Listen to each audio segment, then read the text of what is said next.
Bienvenidos a la primera capacitación del año. El tema es medidas de prevención y detección temprana del cáncer del aparato reproductor.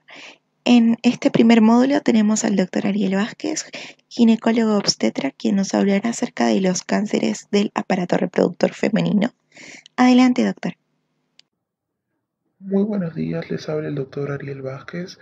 En esta oportunidad vamos a hablar acerca de la prevención y detección temprana del cáncer del aparato reproductor femenino. Vamos a tocar 5 temas importantes, entre los cuales tenemos el cáncer de endometrio, cáncer cervicouterino, cáncer vaginal, cáncer vulvar y cáncer de mama. Vamos a comenzar entonces con el cáncer de endometrio. El cáncer de endometrio es un tumor maligno que se origina en el epitelio de la mucosa que reviste la cavidad del cuerpo del útero. Este tipo de cáncer es muy importante ya que es el cuarto con mayor mortalidad en las mujeres, representando entre el 6 y el 13% de todos los cánceres que se producen en la mujer. Es mucho más frecuente entre los 55 a 65 años de edad y en un 25% de los casos se encuentra en mujeres premenopáusicas. Entre los factores de riesgo de este tipo de cáncer tenemos la edad mayor a 50 años. También, según estudios realizados, se ha demostrado una gran relación de la obesidad, la hipertensión arterial y la diabetes con el cáncer de endometrio. Esto se debe a que en la obesidad, especialmente en la obesidad de tipo androgénica, se produce una conversión de androstenediona a estrona, lo cual produce mayor riesgo de padecer este tipo de cáncer. También otros factores de riesgo tenemos la menarquia precoz, la nuliparidad y la menopausia tardía. Es importante también hacer recuerdo que, como se mencionó, la obesidad es un factor de riesgo muy importante. Se dice que la cantidad de peso excediente que tiene la persona va a incrementar el riesgo de tener este tipo de cáncer. Es decir, en una persona que tiene a 11 a 22 kilos de sobrepeso, tiene un triple riesgo mayor a padecer este tipo de cáncer. Las personas que tienen de 22 kilos en adelante excedientes tienen una probabilidad de 10 veces mayor de padecer este tipo de cáncer. En cuanto a la sintomatología presente en este tipo de cáncer, es relativamente común a otras patologías del área ginecológica. Sin embargo, podemos destacar la presencia de metrorragia. Esta sobre todo es más significativa cuando ocurre en la mujer posmenopáusica, ¿no? En estos casos siempre se recomienda que en toda mujer posmenopáusica que tenga metrorragia, descartar primero la presencia de un cáncer de endometrio. La cantidad de la metrorragia puede ser escasa durante varios meses o puede también ser muy abundante, con incluso presencia de coágulos y que llegue a provocar anemia. También otro de los síntomas tenemos el flujo vaginal. Este puede ser tanto acuoso como mucoso y sobre todo lo que lo caracteriza es la presencia a pesar de que se realice tratamiento para este flujo. Otro de los síntomas que se presentan son el dolor. Este dolor suele ocurrir sobre todo en las etapas más tardías de la enfermedad debido a la propagación de este tipo de cáncer que llega a áreas vecinas produciendo dolor tanto por compresión como por las contracciones uterinas. Este también puede producir lo que es anemia, febrícula, puede producir inflamación de los miembros inferiores y otros síntomas muy relacionados a lo que son los tipos de cáncer, como por ejemplo la pérdida de peso, caquexia, insomnio. Para el diagnóstico de esta patología, primero se realiza lo que es el examen genital, en el cual se va a evidenciar las modificaciones de la forma y el tamaño del útero, su consistencia. Sin embargo, estas suelen hallarse mucho más marcadas cuando la etapa de esta enfermedad es mucho más avanzada. Por lo tanto, este nunca va a ser un método de diagnóstico eficaz, pero esto acompañado con la clínica nos puede direccionar a esta patología. Tenemos también la ecografía, que es muy importante, ya que esta nos permite evidenciar el espesor endometrial para poder determinar si este es normal o es patológico. Un espesor endometrial mayor a 4 milímetros nos puede indicar una patología del endometrio. Posteriormente es muy necesaria la realización de una histeroscopía, ya que esta nos va a permitir introducir mediante un espéculo y una pinza, ingresamos a lo que es la cavidad uterina para poder incluso llegar a sacar una biopsia y tomar una muestra para llevar a realizar un estudio histopatológico que va a ser quien nos va a dar el diagnóstico final de esta enfermedad. Para la clasificación de esta enfermedad utilizamos la clasificación anatomoclínica de la Federación Internacional de Ginecología y Obstetricia, la cual clasifica esta enfermedad en 4 estadios: estadio 1, estadio 2, estadio 3 y estadio 4, cada uno con sus respectivas etapas. El estadio 1 tiene una supervivencia a los 5 años del 88%. En el estadio 1A se presenta un tumor limitado solamente al endometrio. En el 1B tenemos una invasión que llega hasta menos de la mitad del miometrio, y en el 1C tenemos una invasión que pasa a más de la mitad del miometrio. En el estadio 2 tenemos una supervivencia a los 5 años del 75%. En el estadio 2A tenemos con un compromiso a las glándulas endocervicales. En el estadio 2B tenemos una invasión ya al estroma cervical. El estadio 3 representa una supervivencia del 50% a los 5 años. En el 3A tenemos metástasis vaginal. En el 3B tenemos invasión de la serosa y anexos. En el 3C tenemos metástasis pélvica a ganglios linfáticos paraórticos. Y ya el estadio 4 tiene una supervivencia a los 5 años de un 20%.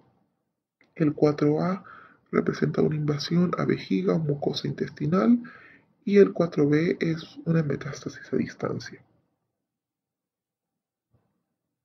En cuanto al tratamiento, el tratamiento para los estadios iniciales representa simplemente cirugía. En los estadios 2 ya la cirugía va acompañada de una radioterapia. Para el estadio 3, la cirugía con radioterapia y se sugiere también la utilización de quimioterapia. Sin embargo, para el estadio 4 ya los tratamientos son más que todo paliativos. Usualmente se utiliza, según el caso y el tipo de cáncer, quimioterapia, radioterapia, o en algunos casos también se utiliza la hormonoterapia. Lo más importante para nosotros en este tema, ya que estamos abocados sobre todo a lo que es la prevención y la detección temprana de este tipo de cáncer, es primeramente el control ginecológico.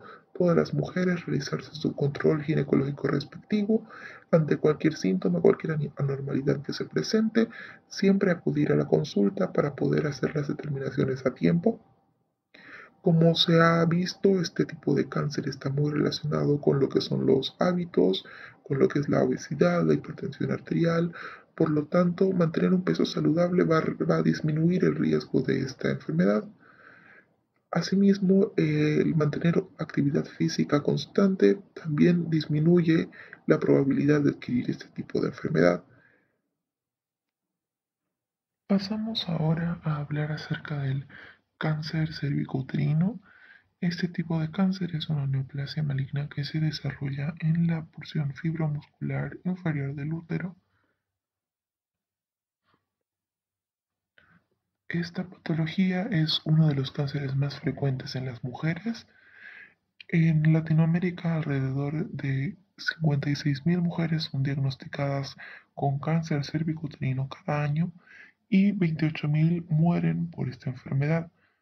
Aproximadamente el 85% de las mujeres que están muriendo de este tipo de cáncer residen en los países en vías de desarrollo, como veremos a continuación. Aquí tenemos un mapa que nos muestra la incidencia de cáncer de cuello uterino. Nosotros vamos a enfocarnos en lo que es la región de Latinoamérica. Tenemos aquí en tonos de azul más oscuro los países en los que la incidencia de cáncer de cuello uterino es mucho mayor, donde podemos observar que se encuentran tanto Bolivia como Paraguay. Luego tenemos otros países con menor incidencia, Perú, Venezuela, Guatemala, Nicaragua, y con mucha menor incidencia tenemos a Ecuador y Argentina. El resto de los países tienen una incidencia mucho menor que los antes mencionados, como Chile, Brasil, Colombia, México. En cuanto a la mortalidad por el cáncer de cuello uterino en la región de Latinoamérica, podemos observar que los países que tienen mayor mortalidad son tanto Bolivia, Paraguay, Guatemala, Honduras y Nicaragua, seguidos de otros países como El Salvador, Panamá, Ecuador, Venezuela, Perú y Argentina. La etiología del cáncer de cuello uterino está muy relacionada con lo que es la infección por el virus del papiloma humano. Se estima que aproximadamente el 94% de estas son causadas por los tipos 16, 18 y 45, de los cuales el 16 y el 18 son altamente oncogénicos. El 5% de las infecciones por virus de papiloma humano resulta en el desarrollo de lesiones intracervicales precursoras de cáncer dentro de los 3 años de la infección, y solamente el 20% de estas lesiones progresan a un cáncer cervical invasivo dentro de los 5 años y un 40% progresan dentro de los 30 años. Esta transmisión, la transmisión del virus del papiloma humano, es por contagio sexual principalmente, de los cuales es mucho más susceptible los sitios en los que hay microtraumas, en este caso los microtraumas que se producen durante la relación sexual, donde estos pueden ser tanto en la mucosa anal, vaginal y cervical. El virus del papiloma humano es un virus epiteliotrópico, por lo que infecta las células epiteliales de la piel y mucosas y produce una proliferación epitelial local en el sitio donde se ha infectado. Una vez este virus ingresa a las células huésped de la mucosa, ya sea en este caso la mucosa cervical, el virus se replica y produce una colonización que suele ser en un estado de infección latente. Sin embargo, lo que caracteriza esta enfermedad es que en presencia de factores de riesgo, factores predominantes del huésped, esta enfermedad ya pasa a una infección activa que puede ser tanto subclínica como progresar a una infección clínica. Entre los factores de riesgo que van a modificar, ¿no?, la visibilización de esta enfermedad o simplemente la curación espontánea, tenemos la edad mayor a 25 años, tener múltiples parejas sexuales, el inicio precoz de la vida sexual, la multiparidad, tener infecciones de transmisión sexual, el tabaquismo, el sobrepeso y la inmunosupresión. Todos estos factores van a poder contribuir a la aparición de este tipo de cáncer. En cuanto a la sintomatología de esta enfermedad, se caracteriza por principalmente en los estadios iniciales no presentar ningún síntoma. Sin embargo, conforme esta enfermedad va avanzando, podemos observar distintos síntomas. Entre ellos tenemos el flujo vaginal inusual, sangrado después de la menopausia, pérdida de peso, dolor durante o después de las relaciones sexuales o metrorragia durante o después de las relaciones sexuales, dolor de espalda, dolor en las piernas, sangrado vaginal anormal e incomodidad al orinar. Para realizar el diagnóstico siempre tenemos que tomar en cuenta el examen físico y el examen genital, que esto acompañado de los síntomas que nos va a relatar el paciente, nos va a ir direccionando a esta enfermedad. El Papa Nicolau es una prueba que no es para el diagnóstico certero de esta enfermedad, sin embargo nos permite detectar precozmente las células anormales Y si se detectan estas con el Papa Nicolau, nosotros ya podemos solicitar un estudio como una colposcopía, en la cual vamos a añadir solución diluida de ácido acético para poder visualizar las áreas anormales, y una vez se visualizan estas, podemos realizar la biopsia de estas áreas. Entonces, al detectar estas áreas anormales, podemos extraer un pequeño fragmento del tejido. Aquí tenemos una imagen, por ejemplo, de cómo se realiza la colposcopía con el espéculo, el colposcopio, y una vez con este medio se determina el área donde se presume que hay células anormales, se puede realizar la biopsia de ese tejido.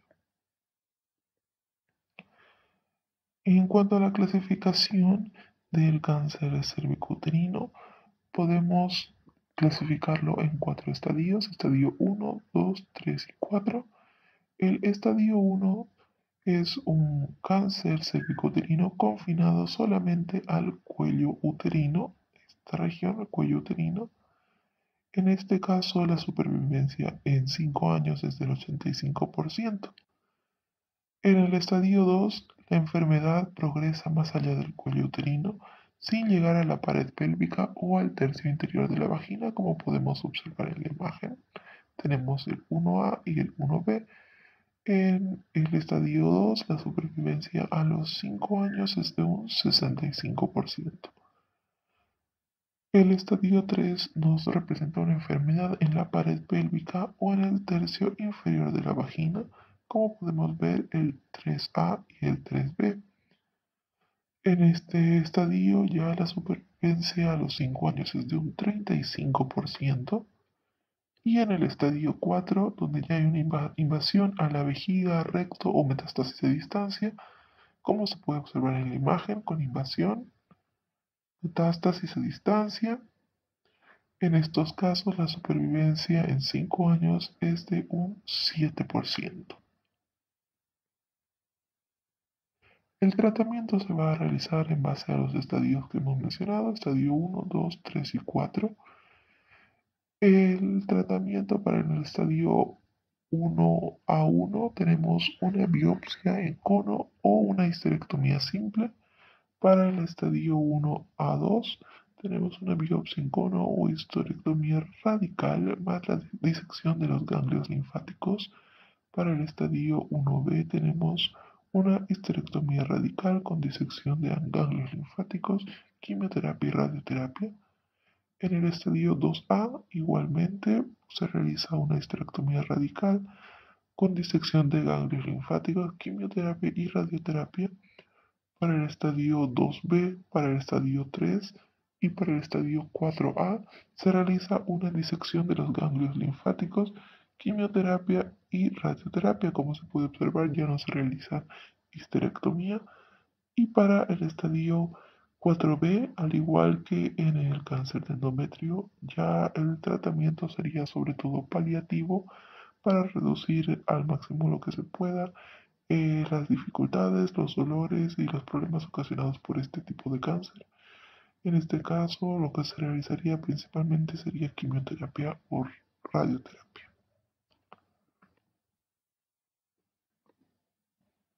Entonces, una vez entendiendo por qué se produce este tipo de cáncer, cuáles son sus factores de riesgo, lo más importante para nosotros es la prevención. Este tipo de cáncer es muy importante porque nosotros tenemos varias formas de prevenirlo. Entre ellas tenemos el uso de preservativo al tener relaciones sexuales, ya que dijimos que esta enfermedad se produce principalmente por la transmisión del virus del papiloma humano, el cual se adquiere por el contacto sexual. Entonces, el uso de los anticonceptivos de barrera va a ser fundamental en la prevención de esta enfermedad. Otros, otras formas de prevención serían evitar fumar o exponerse al humo del tabaco, ya que mencionamos que el tabaquismo es uno de los factores de riesgo que pueden modificar esta enfermedad, llevarla de una simple infección por virus del papiloma humano a un cáncer cervicuterino. La alimentación saludable es esencial, al igual que mencionamos en el cáncer de endometrio. La alimentación saludable es esencial para cualquier tipo de cáncer, mantener igual el sistema inmune activo. La práctica de actividad física, evitar el consumo de alcohol y también tenemos lo que es la vacuna. La vacuna para prevenir el virus del papiloma humano que se ha implementado ya en muchos países.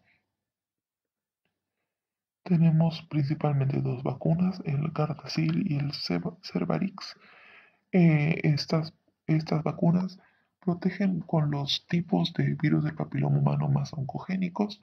En cuanto al Gardasil, este protege contra el virus del papiloma humano tipo 6, 11, 16 y 18. Y como hemos mencionado, estos 16 y 18 son de los altamente oncogénicos. Son de los tipos de virus del papiloma humano que producen un mayor porcentaje de este tipo de enfermedad. Se aplica principalmente de 11 a los 26 años por vía intramuscular en tres dosis de 0,5 ml a los 0, a los 2 y a los 6 meses. Y este tipo de vacuna es importante recomendar que la edad va en función sobre todo de la relación sexual. Mientras la mujer no haya tenido relaciones sexuales, ella es una persona que puede adquirir esta vacuna. Dependiendo de los protocolos nacionales, en algunos países estas vacunas forman parte del protocolo que está instaurado y es gratuito. Sin embargo, de no ser así, estas igual pueden ser compradas por vía particular, pero siempre tomando en cuenta que para utilizar esta vacuna la mujer no debe haber tenido relaciones sexuales. La otra vacuna es el Cervarix. Esta protege contra el virus del papiloma humano tipo 16 y 18, que son los más altamente oncogénicos, los que producen el mayor porcentaje de cáncer de cuello uterino. Se puede aplicar desde la edad de 9 a 25 años, igualmente por vía intramuscular, en tres dosis de 0,5 ml a los 0 meses, al mes de contacto y 6 meses.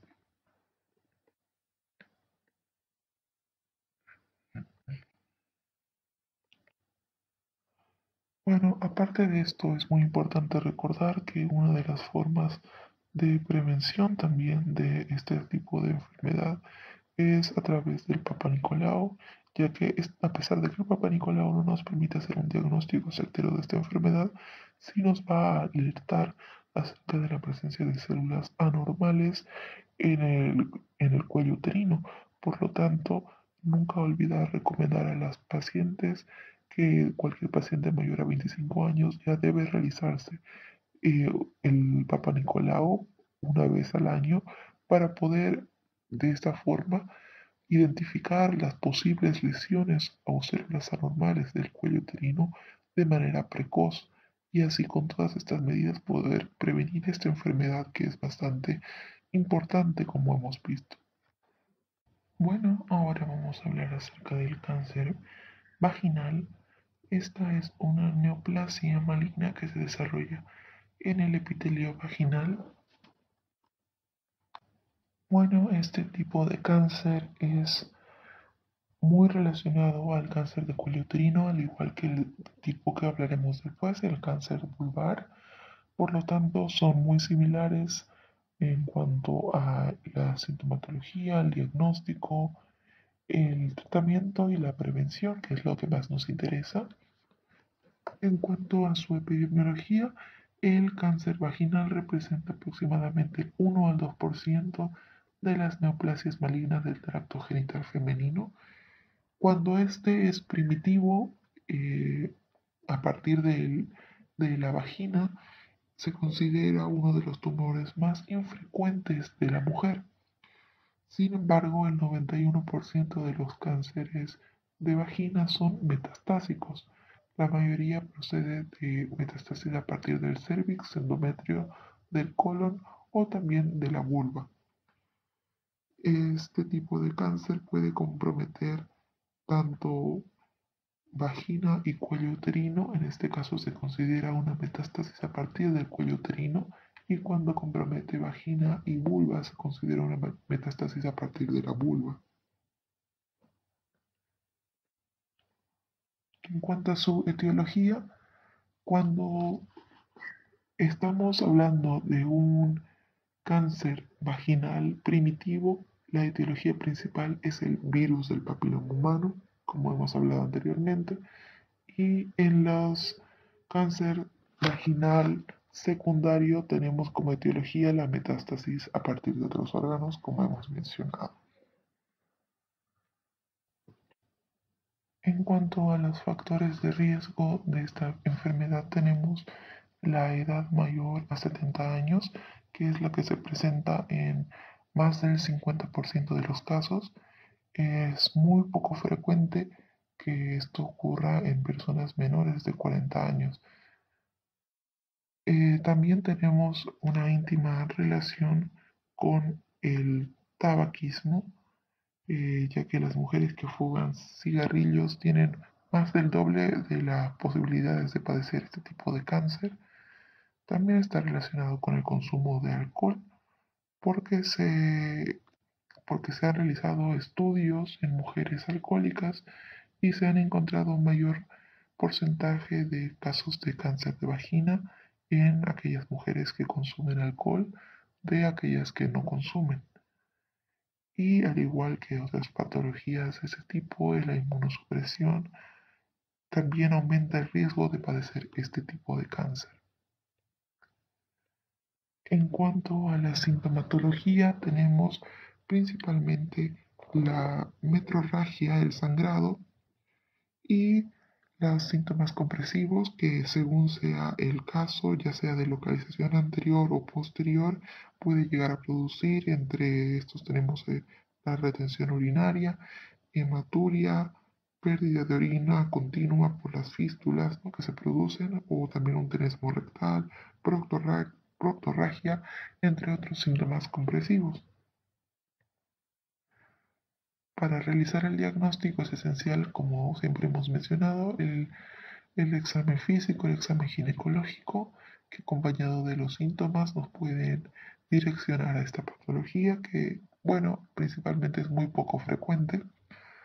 Por ello se pueden solicitar otros exámenes como la citoscopía, la retoscopía, la colposcopía y la radiografía de tórax para poder determinar si este tipo de cáncer es producido por una metástasis a partir de otro punto.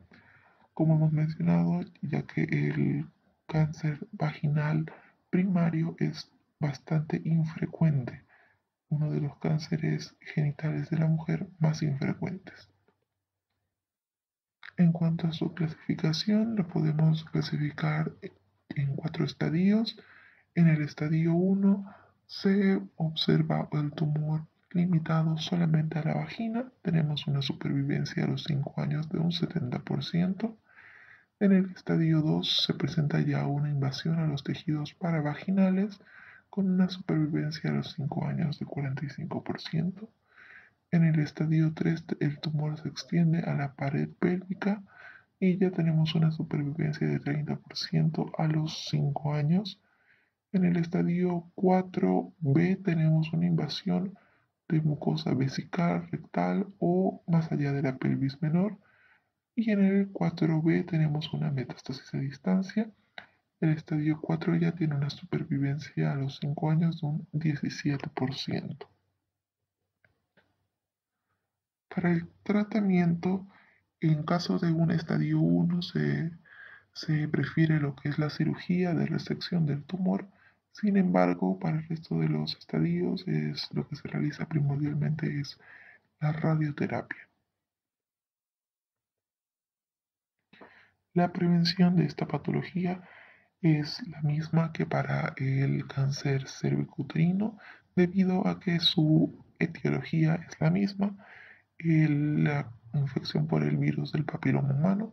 Por lo tanto, volvemos a hacer hincapié en la necesidad de promover el uso de anticonceptivos de barrera para poder evitar esta infección que se transmite por vía sexual. Los hábitos siempre van a ser muy importantes a la hora de contribuir al riesgo de estas patologías, ya sea fumar, la alimentación, la actividad física, consumo de alcohol. Y ya que este tipo de cáncer también es relacionado con el virus del papiloma humano. La vacunación contra este virus es una de las formas de prevención también. Bueno, el cáncer vulvar, como hemos mencionado, este tipo de cáncer es muy relacionado al cáncer cervicuterino y el cáncer vaginal. Por lo tanto, su, su sintomatología, su diagnóstico, tratamiento y sobre todo la prevención son bastante similares. El cáncer vulvar es una neoplasia maligna que se desarrolla en la parte externa de los genitales femeninos. En, por su estructura, la vulva puede presentar distintos tipos de cáncer, donde el más frecuente en este caso sería el carcinoma epidermoide. El cáncer de vulva supone el 5% de todos los cánceres ginecológicos. Es la cuarta neoplasia del tracto genital femenino más frecuente después del cáncer de endometrio, el cáncer cervicuterino y el cáncer de ovario. La ubicación más frecuente es en los labios. De esto, la afectación en los labios mayores es 2 veces más que en los labios menores, y el clítoris también puede afectarse en alrededor de un 15% de los casos. La etiología está relacionada con el virus del papiloma humano, es por ello que es bastante similar al cáncer vaginal y el cáncer cervicouterino. En cuanto a sus factores de riesgo, tenemos de la misma forma la edad avanzada, el tabaquismo, el consumo de alcohol y la inmunosupresión. Para el diagnóstico tenemos principalmente la histopatología de la lesión para poder determinar sobre todo qué tipo de carcinoma de vulva se encuentra. Ya mencionamos que el más frecuente es el epidermoide. De acuerdo a su histopatología, nosotros podemos determinar qué tipo de carcinoma de vulva es. Como hemos mencionado, el más frecuente es el epidermoide, pero también el estudio anatomopatológico, aparte de revelarnos la presencia de cáncer, nos puede ayudar a determinar la modalidad de crecimiento de este tipo de cáncer, entre las cuales tenemos una modalidad superficial que consiste en la extensión de forma plana del cáncer. Tenemos la forma endofítica, que consiste en un crecimiento vegetante de este tumor. En el tipo exofítico, el crecimiento es infiltrante, se desarrolla hacia la profundidad, y en el caso de endoexofítico es una combinación de los dos anteriores. El tratamiento de elección es el tratamiento quirúrgico. Sin embargo, es muy importante tomar en cuenta la edad de la paciente, ya que como estas suelen ser de edad avanzada, muchas veces el riesgo quirúrgico es más grande que los beneficios que se pueden obtener. Por lo tanto, en otros casos estaría indicada la radioterapia. Sin embargo, la cirugía de elección sería una vulvectomía radical con una linfadenectomía para poder extirpar en bloque tanto el órgano afectado por el tumor como los pedículos linfáticos, y al menos de la primera estación ganglionar, para poder eliminar todo en bloque. La prevención, al estar relacionado con el virus del papiloma humano, volvemos a repetir insistiendo bastante en esto, en la promoción de estos hábitos, en la promoción del uso del preservativo, de la no exposición al humo de tabaco, la alimentación saludable, la actividad física, el no consumo de alcohol y, como hemos mencionado anteriormente, la vacuna contra el virus del papiloma humano.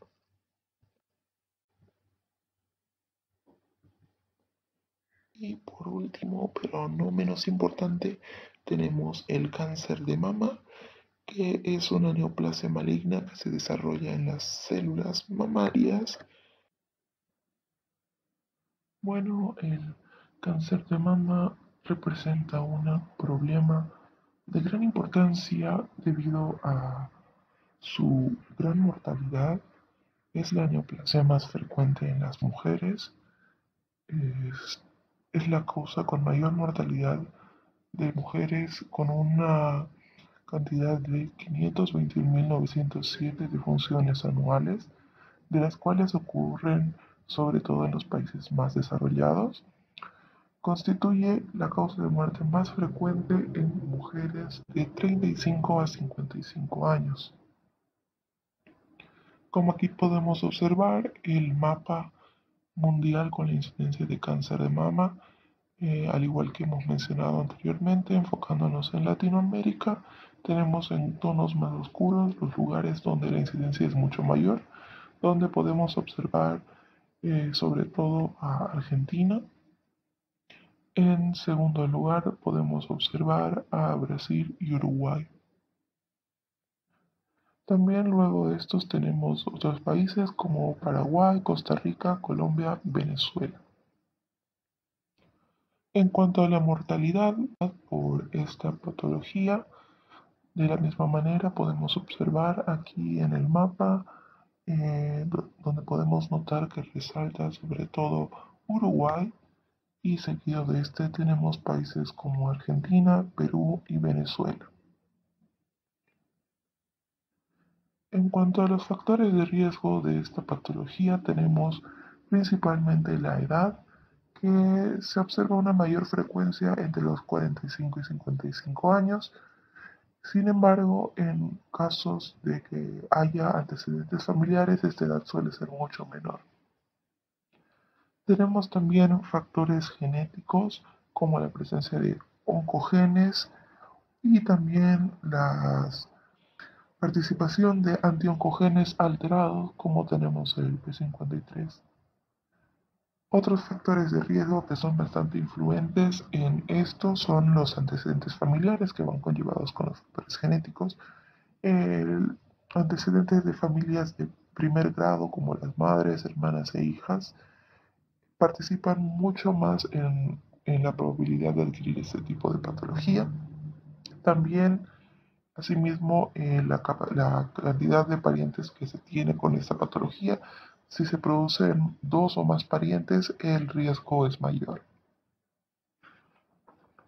Entre otros factores de riesgo tenemos la menarquía precoz, preferiblemente antes de los 12 años, es un factor de riesgo que favorece la aparición del cáncer de mama, la nuliparidad, es decir, el hecho de mujeres que no han tenido hijos, tenemos la menopausia tardía y tenemos la obesidad, tal como se ha hablado anteriormente, debido a la ingesta de grasa y a la conversión de androstenediona a estrógenos.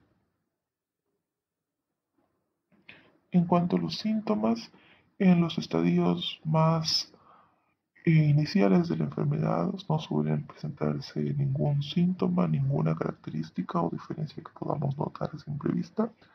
El crecimiento del tumor menor a 5 milímetros, perdón, no suele ser palpable. Sin embargo, cuando el crecimiento ya es mucho mayor, podemos llegar a observar características como bultos internos, sobre todo cuando la mujer se hace una autoexploración o simplemente detectado por casualidad, quizás al bañarse, se detecta un pequeño bulto.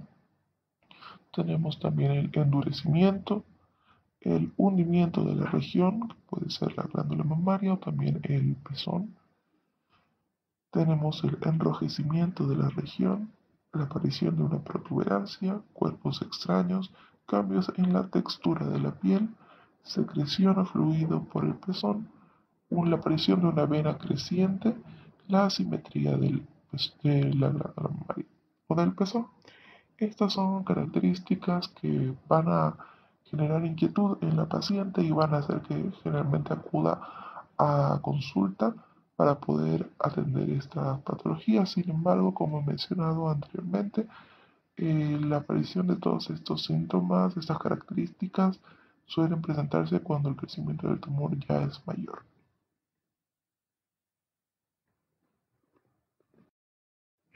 Bueno, para el diagnóstico, al igual que siempre se menciona, es esencial la realización del examen físico.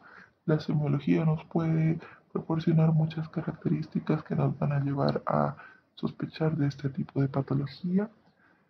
En todas las pacientes portadoras de una lesión siempre se debe tratar como si fuera la presencia de un carcinoma, así que es necesario la realización de un examen físico minucioso y este se complementa con otros exámenes complementarios como tenemos ecografía, la mamografía o la biopsia. En el examen físico es muy importante eh, verificar la localización del tumor, que suele ser externa. El tamaño también es muy importante determinarlo, que como mencionamos puede que no sea palpable simplemente por ser menor a 5 milímetros, pero por eso tenemos otras, otros exámenes que nos van a permitir determinar el tamaño.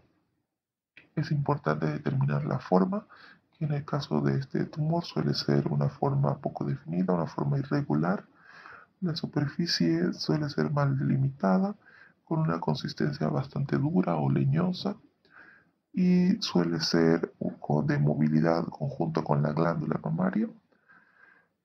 Es muy frecuente que se presente retracción provocada del pezón y el derrame como se mencionó en los síntomas. También es muy necesario realizar la palpación de los ganglios, sobre todo de la región axilar y supraclavicular. La ecografía nos va a poder mostrar imágenes hipoecoicas para poder determinar la presencia de un tejido extraño en la glándula mamaria. Sin embargo, el estudio que mejor nos permite observar en imagen este tumor es la mamografía, como podemos ver aquí, que es un estudio de imagen donde se utiliza rayos X de baja dosis. Nos permite este estudio observar no solamente estadios en los que el tumor ya está avanzado, sino que también nos permite detectar el carcinoma cuando este es incluso subclínico o se encuentra in situ. Nos puede permitir ver las imágenes en forma de masa, una forma que puede ser redondeada, oval, lobulada o irregular, con unos márgenes generalmente mal definidos e irregulares. Puede demostrarnos el tamaño real del tumor, la presencia de microcalcificaciones. Es importante también que se realice posterior a esto la biopsia, ya que este es el único método que nos da la certificación del diagnóstico del cáncer de mama. Para el tratamiento es sugerido en primera instancia la cirugía, ya que el tratamiento quirúrgico del tumor es la opción más viable, sobre todo en los estadios iniciales. Entre estas tenemos una biopsia simplemente incisional, que no es muy recomendada, consiste solamente en la extirpación de una parte del tumor, dejando el resto dentro de la mama.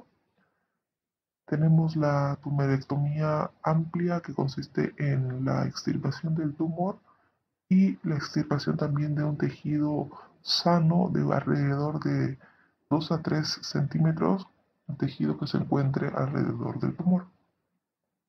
Y tenemos una cuadrantectomía, que ya consiste en la extirpación de todo el cuadrante en el que se asienta el tumor. Conjunto con esto, en estadios avanzados y sobre todo en los casos en los cuales ya no se puede aplicar a realizar una cirugía, se opta por la radioterapia como un método paliativo. Para la prevención, siempre se recomienda realizarse la mamografía una vez al año o una vez cada 2 años, sobre todo en las mujeres mayores a 45 o 50 años. Si la persona tiene antecedentes familiares, claro que esto Esta mamografía debe realizarse de rutina porque nos va a permitir detectar el tumor incluso en estadios más iniciales. La realización del autoexamen de las mamas cada mes después de la menstruación es una forma en la cual nosotras podemos evidenciar la presencia de masas anormales y es muy necesario para que lo realicen todas las mujeres. Como siempre hemos mencionado, el hecho de comer sano, realizar ejercicio siempre va a poder favorecer que nuestro cuerpo sea más resistente a cualquier tipo de patología. Tomar el sol 15 minutos al día todo el año. Esto, esto nos permite elevar nuestros niveles de vitamina D, ya que los niveles bajos pueden asociarse al cáncer de mama, evitar el consumo de alcohol, evitar el tabaquismo, evitar el sobrepeso, sobre todo en la mujer menopáusica. Y aquí tenemos la forma de realizar el autoexamen de mamas y lo realiza la misma mujer. Solamente toma unos minutos. Puede realizarlo enfrente de un espejo en el cual es muy necesario que la mujer primeramente observe simplemente sus pechos para poder ser consciente de su forma normal y así que cuando, si es que hubiera una deformación, un cambio de color, ella pudiera notarlo. Es importante colocar las manos en las caderas para realizar el autoexamen y presionar, inclinarse un poco para buscar algunos cambios en la forma de las glándulas. Se observa, si no se observan cambios, se pasa también a otras posiciones en las cuales también es importante observar como levantando los brazos hacia arriba, también tomando mucha importancia a lo que son los ganglios axilares. Con la yema de los dedos se realiza presión en la zona. Puede hacerlo la mujer mientras se baña. De pie con una mano detrás de la cabeza se explora con movimientos circulares, empezando por la axila hasta terminar en el pezón. Y también se realizan las mismas maniobras en posición acostada con una almohada debajo de la espalda para poder valorar si en esta posición se encuentra la presencia de alguna masa.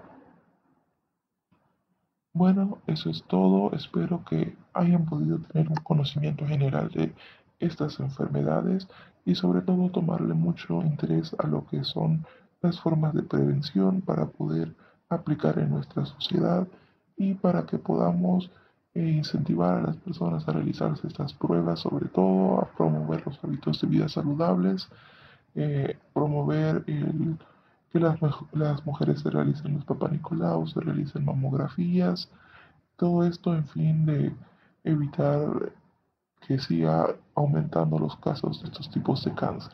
Muchas gracias.